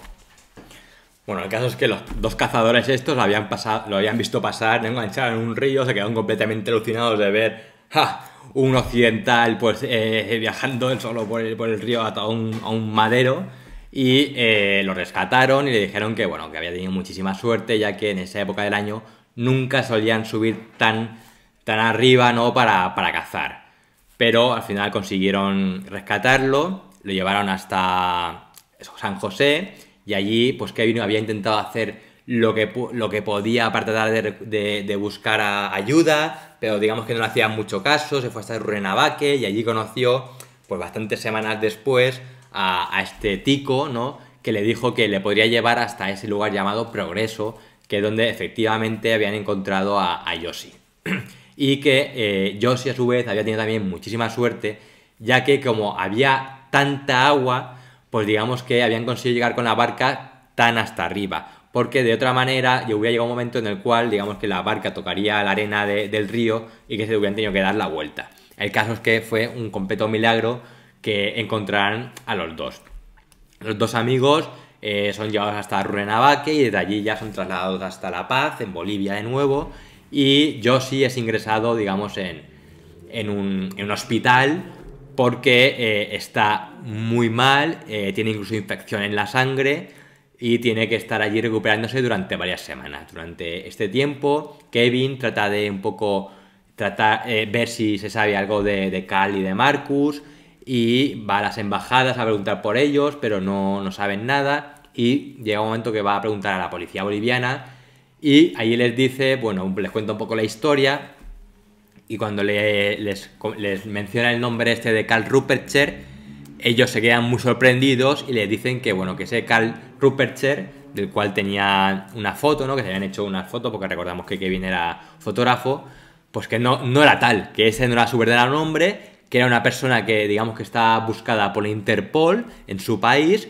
por actos de terrorismo. Y no solamente eso, sino que además era conocido por llevar a gente a la jungla y abandonarla después allí. Claro, esto Kevin se queda completamente impactado de esta noticia, y la policía le cuenta pues que hacía un par de años había llevado a un alemán, a un chico joven también, a la selva, y que este se puso malo. Entonces le empezó a decir que por favor le sacara de allí, le empezó a implorar, y que Karl básicamente lo dejó tirado. Y que este chico un poco tardó no sé cuántos días en lograr encontrar un rancho, y que allí le salvó la vida. Le salvaron la vida, pero que perfectamente se podía haber muerto. Claro, esto cuando Kevin se lo dice a Yoshi, los dos pues imaginaron las caras, ¿no?, pensando que han dejado a su amigo con este psicópata, y que además no aparece ninguno de los dos. Kevin lo que hace es buscar a otros dos mochileros, y realizan el viaje que se supone que hayan hecho Cal y Marcus del Lipurama desde la desembocadura hasta la cabecera, solo que Kevin lo hacía al revés, desde la cabecera hasta la desembocadura, y dice que, bueno, allí no había rastro de vida de ningún tipo, como si nunca, nadie jamás hubiera pasado por allí. Con lo cual, aunque les hubiera pasado algo, en principio podían haber encontrado fácilmente los cuerpos, pero tampoco fue así. Llegó también un momento en el que Yoshi se recuperó y hablando un poco con los familiares de Marcus y tal, le dijo la madre de Marcus o la hermana, pues que un vidente le había dicho que Marcus se encontraba en Perú. Yoshi un poco le hizo caso, fue a Perú, estuvo preguntando por varios sitios y allí no encontraron tampoco ningún rastro de Marcus, y de hecho nunca más se volvió a saber nada más ni de Marcus ni de Cal. Bueno, llegado a este punto, claro, esta es la parte, digamos, más sorprendente de la historia, porque todo lo que vivió Yoshi e incluso Kevin, pues bueno, ya es una aventura impresionante, que se hayan salvado, la verdad que es toda una proeza humana, pero claro, cuando llegas al punto en el que te enteras que las dos personas que se supone que habían cogido el camino fácil de regreso, que nunca más se vuelva a saber de ellas, pues la verdad es que a mí es que se me erizó la piel. Y encima el pobre Marcus, verdad que era esa persona con esa personalidad tan buena, tan bondadosa, pues ¿qué fue de él? Y bueno, el caso es que hay muchas teorías. Un poco lo que Yoshi cuenta es que posiblemente Carl pudo abandonarlo allí porque Marcus llegó un momento en el que no podía andar más, recordemos que tenía el problema este de los pies, y que como ya no podía cargar más con él, pues Carl no tendría ningún problema en abandonarlo y en él desaparecer para siempre en la selva. Sí que es verdad que en principio han pasado muchos años y Carl no ha vuelto a dar señales de vida tampoco. Está también en paralelo completamente desconocido. Luego, otra de las teorías más aceptadas por Josie, digamos, es que quizás a Carl le ocurrió algo, por ejemplo, una gran tormenta o algo así, y que algún árbol se le cayera encima o tuviera algún tipo de accidente, y que entonces, claro, Marcus se quedara completamente desamparado y murieran los dos allí. Pero claro, Kevin hizo el camino que tenían que hacer ellos y no encontró rastro de ninguno de los dos, lo cual, ¿hasta qué punto es fácil o difícil? Pues no lo sé, porque sí que es verdad que en la selva pues hay muchos animales, hay mucha vegetación, era época de lluvias, no sé hasta qué punto sería fácil encontrar un cuerpo, ¿no? Otras teorías un poquito más descabelladas nos dicen que Carl, que bueno, que era un psicópata, y que la idea que él tenía era un poco de llevarse a los tres a la jungla, y que esta tribu no contactada realmente sí que existía, y que él lo que iba a hacer era un poco intercambiarlos por algo, como esclavos para la tribu esta, por algo que ellos le dieran. Pero claro, la pregunta es qué podrían darle esta tribu a Carl, y sobre todo cómo habría contactado Carl con esta tribu y de qué manera se hubieran entendido para ponerse de acuerdo, y todo eso son cosas que están mucho en el aire. Luego, otra de las teorías también nos dice que Carl en realidad era un caníbal y que, bueno, él lo que tenía pensado era llevarse a estos tres a la jungla para después matarlos allí y comérselos. Lo que pasa es que se dio cuenta de que Kevin y Josie, pues digamos que eran muy fuertes, y un poco trató de juntarse con Marcus, que era el más débil, ¿no? Para ganar su confianza y así quedarse a solas con él. Y que entonces, digamos que una vez que consiguió esto, lo mataría y se lo comería. ¿Por qué se dice un poco que Carl era un caníbal? Porque cuando iban por la jungla los cuatro, ellos cuentan que mató un mono para comer, y que mientras estaba comiendo y tal, hizo así bromas, un poco como que sabía carne humana y tal, y que a los otros pues que un poco les repugnó esos comentarios. Y la teoría, digamos, cumbre, que fue la que más me dejó a mí perplejo, fue la teoría de que en realidad Carl nunca existió, sino que en realidad fueron Josie y Kevin los que se inventaron esta historia, y que lo que ocurrió es que los tres se perdieron en la jungla. Marcus, evidentemente, era el más débil de todos, y llegado a ese punto de supervivencia extrema en la cual tienes que hacer lo posible para sobrevivir, pues utilizaron a Marcus para alimentarse de él y conseguir sobrevivir los dos. Claro, esta teoría de que Kevin y Josie utilizaron, digamos, a Marcus para alimentarse de él y así sobrevivir, pues podría tener su parte de, digamos, de razón, ¿no? Pero yo me pregunto el por qué inventarse esa rocambolesca historia sobre Carl. Bueno, no hubiera sido mucho más fácil decir que se había ahogado, que se había perdido en la selva, o que simplemente se había muerto y que evidentemente habían tenido que dejar allí. ¿Para qué inventar toda esta rocambolesca historia sobre Carl, que además no deja de tener mucho sentido? Pero, ¿de dónde viene? Pues viene de que Kevin, como fotógrafo, pues fue realizando fotografías de todo el viaje y todo eso, y en esas fotografías salen todos juntos, pero nunca sale Carl.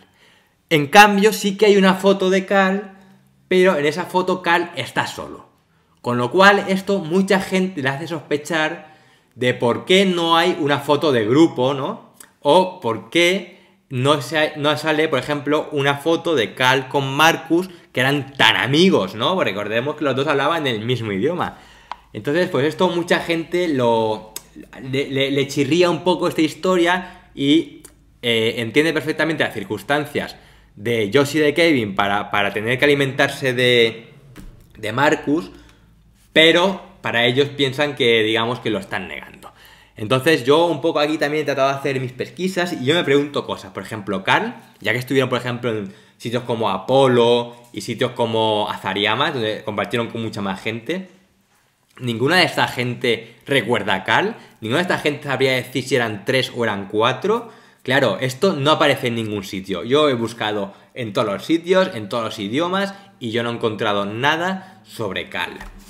Sobre si alguien lo ha visto, si no lo ha visto. He buscado además en la página de la Interpol el nombre de Karl Ruppertscher, o por descripción como un austriaco buscado en Bolivia en esa época y tal, y tampoco aparece ningún registro de que se le esté buscando ni nada, con lo cual todas esas cosas, hay muchas cosas en el aire que no están claras. Y luego, con respecto a si Cal realmente existió y si era malo, pues claro, hay muchas cosas que no están del todo claras. Porque hay que recordar que esto siempre nos lo cuenta todo Josie, su historia, y evidentemente él cuenta un poco lo que él quiere, ¿no? Entonces, por ejemplo, si Cal era tan malo, ¿por qué advirtió a Kevin y a Josie sobre los peligros del cañón de San Pedro, ¿no? O por qué les dijo exactamente dónde tendrían que parar y así después, digamos, continuar andando.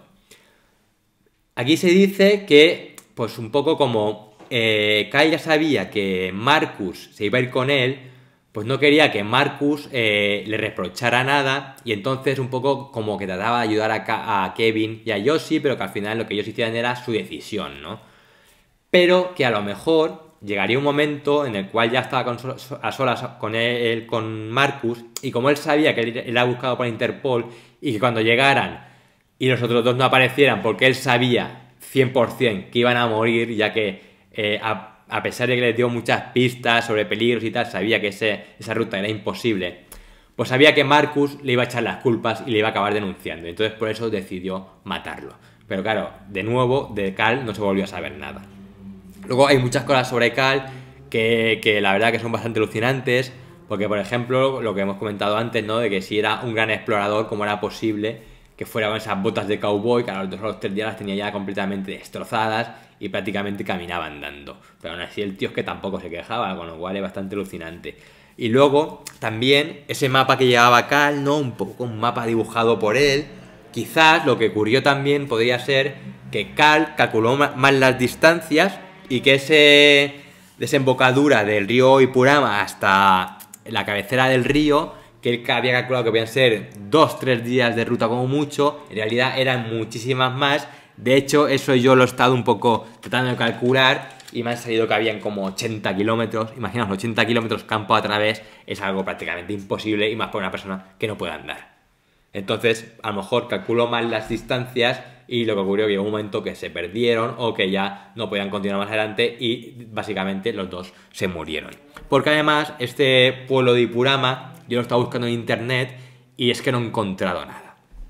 Ni siquiera fotos ni nada por el estilo en Google, nada. Ese pueblo es como si no existe. Si tú pones Ipurama en Google, sí que sale, haces zoom y sale como una especie de trozo de selva en la cual solamente hay árboles, no hay nada más, y se sobreentiende que ahí debería estar esa aldea. Pero claro, a mí me da que pensar que esa aldea realmente no existe como tal y que ellos llegaron a ningún sitio o que por el camino directamente pues se murieron. Luego también, si Cal era tan malo, ¿por qué les daría a Kevin y a Josie la mayor parte de la comida y sobre todo el machete que él sabía de sobra que era con lo que iba a necesitar para abrirse paso entre la selva? Porque al final los otros iban a ir por el río, con lo cual no iban a tener ningún tipo de obstáculo, pero él sabía que iba a caminar por la selva, con lo cual, ¿por qué les dio el machete? Y bueno, retomando otra vez la teoría de que Cal sí que existió, aquí no hay que olvidar una cosa, y es la culpa que tienen Josie y Kevin de haber abandonado a su amigo. Recordemos que Kevin y Marcus eran amigos por más de un año. Y por otro lado, Josie y Marcus también habían sido amigos durante menos tiempo, pero eran amigos. Además, los tres se habían prometido, habían hecho una especie de pacto en el cual decían pues que entraban juntos a la jungla y salían juntos de la jungla. Pero eso evidentemente no se cumplió. Entonces, en el momento en el que el grupo se separa, ellos ya sabían que Cal no era trigo limpio. Porque ellos sabían, por ejemplo, que les había mentido con lo de la tribu. que además era un tipo bastante rarillo, aparte de algún comentario que había hecho también, de que sí, que había tenido algún problema con la justicia en su país y todo eso. Luego también que les había dicho al principio que la ruta esa de la travesía por el río la había hecho él ya muchas veces, luego que no, que la había hecho andando, luego que andando tampoco, que sí que había visto el cañón de San Pedro desde arriba, pero ya está. Entonces sabían que era bastante mentiroso y que muchas de las cosas que había dicho, digamos que se las había inventado. Y aún así dejaron que su amigo se fuera a solas con él en la jungla, en un país que no era conocido para ninguno de ellos, y encima en las condiciones en las que estaba Marcus de debilidad. Con lo cual, pues esto evidentemente sí que es verdad que ellos lo reconocen, sobre todo Josie, esa especie de vacío en el alma, ¿no? Que siente pues que realmente Marcus ha desaparecido por su culpa, y que encima cuando vio lo que le pasó a él también con los pies, igual que Kevin, pues se dieron cuenta de lo injustos y lo crueles que habían sido, ¿no? Y bueno, un poco como comentario final, pues bueno, yo pienso que ¿qué ocurrió allí? Pues no lo sé, un poco rebobinando la historia y tal, la verdad que me pareció completamente increíble. De hecho, esto, la primera vez que yo escuché hablar de esto fue una película que se llama Jungla, que el actor es Daniel Radcliffe, que es el de Harry Potter. La verdad que me sorprendió porque me encantó cómo actuó en esa película. La película me sorprendió muchísimo y lo que hice a continuación fue comprarme el libro, que también me gustó mucho. Luego aparte pues hay un documental que por cierto es malísimo, pero sí que hay bastante literatura en internet, aunque la mayoría está casi todo en inglés. Este caso donde más es conocido, que hay gente que es súper fan, es en Israel. Sobre todo en aquellas épocas de los años 90 y todo eso. El caso es que me parece una aventura completamente brutal, me parece alucinante que yo si fuera capaz de sobrevivir a aquello. Yo, como os digo, he estado buscando por internet, con el satélite, las zonas, me ha costado, es que no lo podéis ni imaginar. Google Earth no sirve para nada aquí, he tenido que buscar otros satélites diferentes y he encontrado un zoom, una resolución completamente brutal en la cual se ve donde en la orilla del río están incluso los troncos apoyados en plena selva. La verdad es que me parece una auténtica proeza de la tecnología, me parece increíble que podamos ver cosas así. Y como os digo, tratando de transportar este mapa hecho a mano a Google o a otros programas, tratando de enseñar dónde está cada sitio, dónde está el cañón de San Pedro, dónde está Malpaso, dónde está el paso del Eslabón, la tribu perdida, Zayamas, todo eso, me ha costado brutal, basándome en las descripciones que le hacía sobre cómo era la playa, cómo era el río, tomando medidas. La verdad que ha sido una especie de aventura que me ha encantado. Y bueno, la verdad que yo sinceramente pienso que el pobre Marcus sin duda murió. Evidentemente él estaba muy débil, no podía haber remontado el río Ipurama, que son 70-80 kilómetros fácilmente de selva profunda y encima seguramente montaña arriba, con lo cual más de 2 o 3 días seguramente no duró. Y en cuanto a Cal, pues si sufrió un accidente o simplemente la abandonó, nunca lo sabremos. Pero la verdad que las tres teorías son bastante sospechosas. Una, pues que él no existiera hasta cierto punto me lo podría creer, pero me parece un poco rebuscado toda la historia. Hubiera sido más fácil decir que se había perdido, ¿no? Marcus y ya está, y que ellos, pues, evidentemente, lo utilizaron para alimentarse y sobrevivir. Luego, que Cal fuera un psicópata, pues también me es bastante plausible, y que simplemente lo dejó ahí abandonado y que él consiguió salir y ha desaparecido, o que simplemente también acabó muriendo igual. O, si no, pues no, la verdad que no lo sé. Otra cosa importante también es que Marcus, antes de realizar esa expedición, fue a visitar una especie de vidente, porque él era una persona así muy, muy espiritual, y esa persona le había dicho que él se iba a enfrentar a un peligro muy grande en Sudamérica, que tuviera mucho cuidado ya que su vida, digamos que estaría en peligro. Y él en realidad le daba igual, y en vez de volver, digamos, a su país y recuperar un poco su vida, aunque sí que era que había tenido problemas amorosos bastante grandes y él estaba bastante deprimido, decidió quedarse en Sudamérica y finalmente pues afrontó su destino, como desgraciadamente pues ocurrió, ¿no? Y bueno, finalmente como fin a esta historia, deciros que Joseph Ginsberg pues quedó tan impregnado de esta cultura, de este lugar, ¿no? De esta selva amazónica, que decidió regresar años después y tratar de ayudar a levantar estos pueblos nativos que estaban perdiéndose, abandonándose o incluso en peligro por las talas y todas estas cosas, y construyó en un lugar que se llama el lago Chalalán, que está entre San José y Rurrenabaque, un lugar que él por su propio medio nunca hubiera llegado. Pues construyó allí una especie de ecolodge, que es una especie de cabaña ecológica de estas, que pidió un préstamo al Banco Internacional para poder construir digamos, albergue para excursionistas y un poco tratar de revitalizar toda esta zona. Y la verdad es que sí que Josie es una persona muy reconocida por todos los habitantes de esa zona, ¿no? De ese parque nacional de Bolivia, y es una persona pues muy querida, y sí que ha hecho lo posible pues un poco para tratar de reparar quizás, ¿no? Esos daños por los cuales él se siente un poco culpable. Así que, bueno, espero que os haya gustado esta historia. Ya os digo que a mí me pareció una historia completamente brutal, digna de ser contada aquí en Acertijos en la Oscuridad. Y bueno, seguramente ahora vamos a dejar pasar algunos programas de otros tipos, pero tengo guardadas otras historias de supervivencia extrema que seguro os encantarán también y que compartiremos con todos vosotros. Así que muchísimas gracias por haber aguantado hasta aquí y nos vemos en un próximo programa. Buenas noches.